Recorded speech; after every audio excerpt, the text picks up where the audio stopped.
Hey guys, welcome back to the channel. This is the third test of Act 7.4 and in this video I will be taking down the superiority part.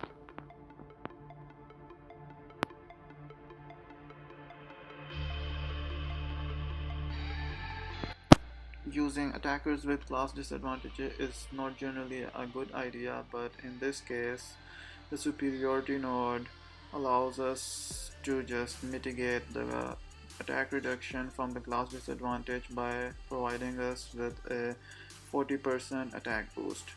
Additionally, there is another node which allows us to place disorient debuffs on the defender whenever we dodge an attack from the defender.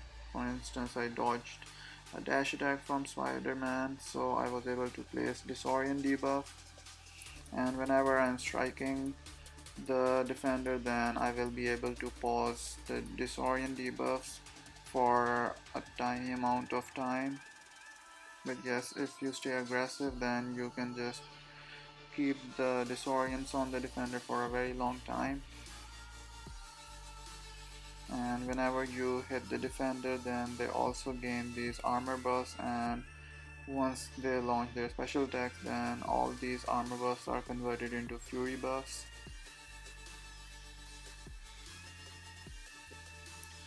Additionally, there is Mutant Ascendancy node, which gives mutant and tech attackers attack boost. So mutant and tech attackers are really ideal for this path, and there are only cosmic and tech defenders available on this path, so both the mutant and tech attackers will be able to benefit greatly from the mutant ascendancy nodes and also from the superiority node.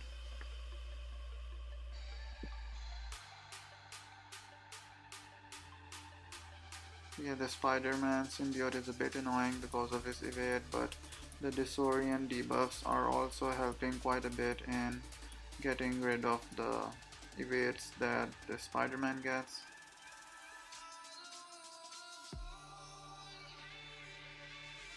The disorients are also reducing ability accuracy of the SpiderMan, and he's not gaining his evade charge which he normally gets when he launches his special attacks.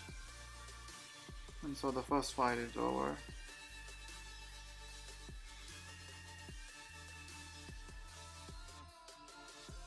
Next up we have Vulture, and against Vulture I will be using Magneto since Vulture is a metal defender. The fight should be over as soon as I am able to launch a special tree with a good bit of prowess buffs.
So Vulture is down as well. That was a very easy fight with Magneto.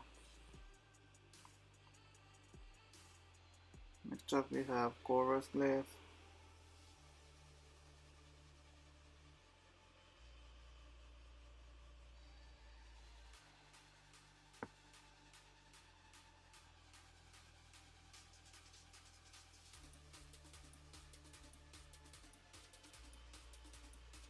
And against Corvus Glaive I am going to use Guardian. Now using Guardian against Corvus Glaive was a bad decision on my part, but going into the fight I didn't realize it, because the main issue here is that Corvus doesn't take damage from shocks, and Guardian relies on shock damage on his special 2, so this fight is just going to drag out for really long and I will really struggle through this fight.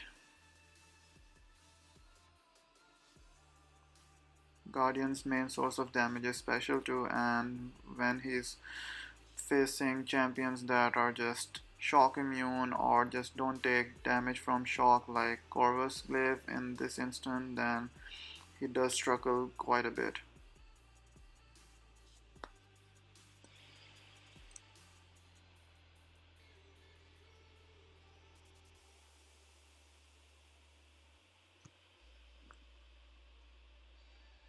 At the moment I'm just building up the charges because I am in my mind I'm thinking that I just need to build a few charges and the special 2 should knock him out, but once I launch off my special 2 then I will realize my mistake.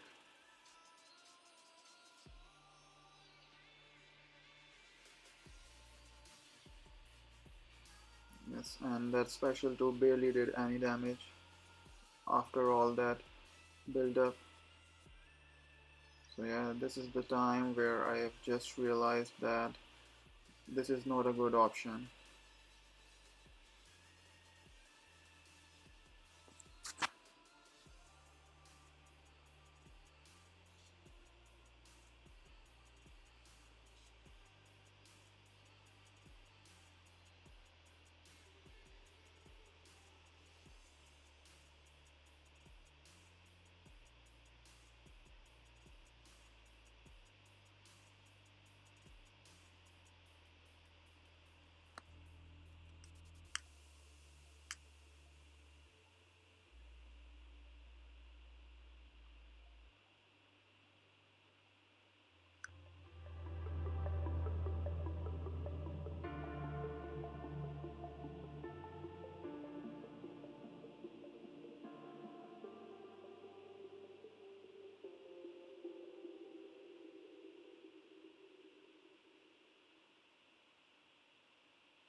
And Guardian is finally dead.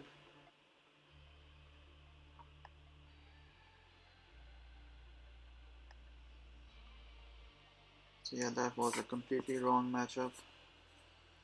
And now I am going to use Magneto to just finish off this Corvus Glaive, whatever is left of him.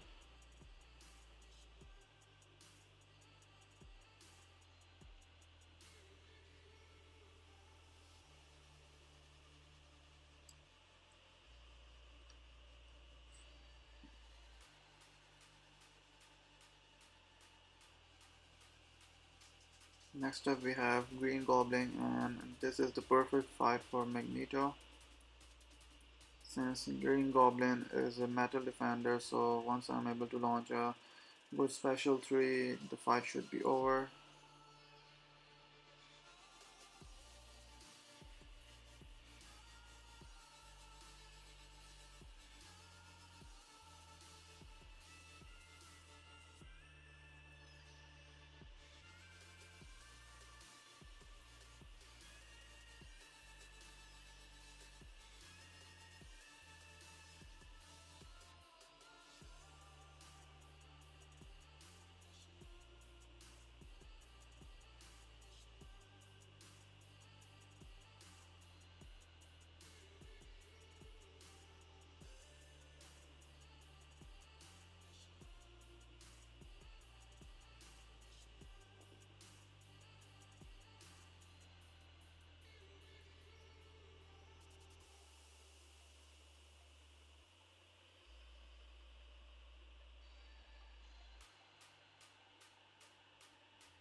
So Green Goblin is down as well.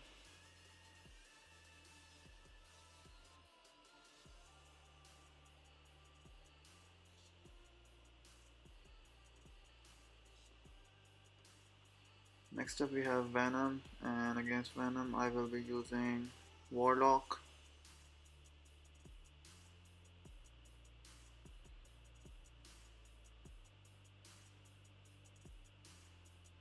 Again, this matchup is far from ideal for Warlock because his infections will not be lasting very long, because Venom has lots of debuffs, lots of buffs I mean, but the superiority nodes and the mutant ascendancy node should really help him with the attack boost, and this fight should be pretty straightforward as well.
And Venom is down as well. That was a bit long fight, but nevertheless a very safe fight with Warlock. And the final fight on this path is this Ultron, which should be a very easy one with Magneto. Single special 3 should completely knock this out.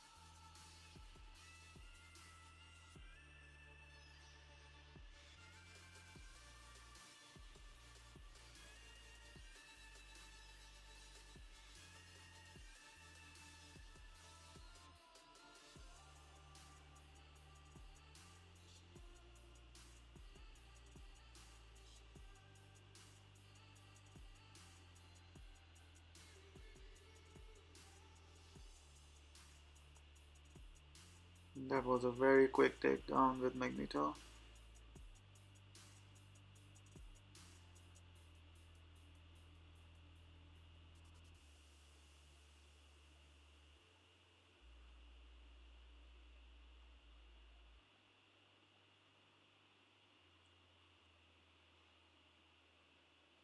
And for the final boss I will be going against Purgatory,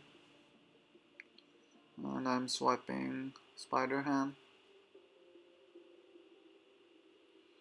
Now this Purgatory has a couple of nodes, but the most important one is Hubris node, which is going to reduce our damage output from basic attacks by quite a bit, and our basic attacks won't be doing much damage at all, but whenever this Purgatory is going to launch her special attack, then she will be taking a lot of damage.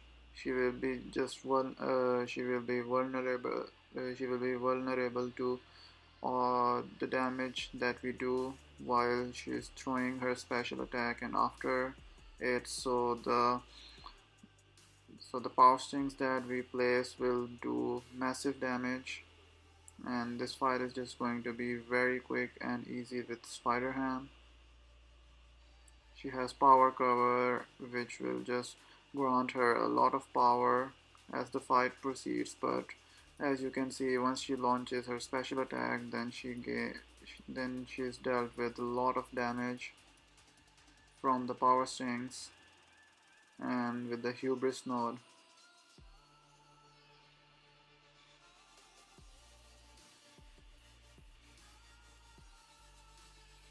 Because of the hubris node, this Purgatory is probably the easiest boss of this entire quest, and that's why I will be mostly going against Purgatory with the Spider-Ham.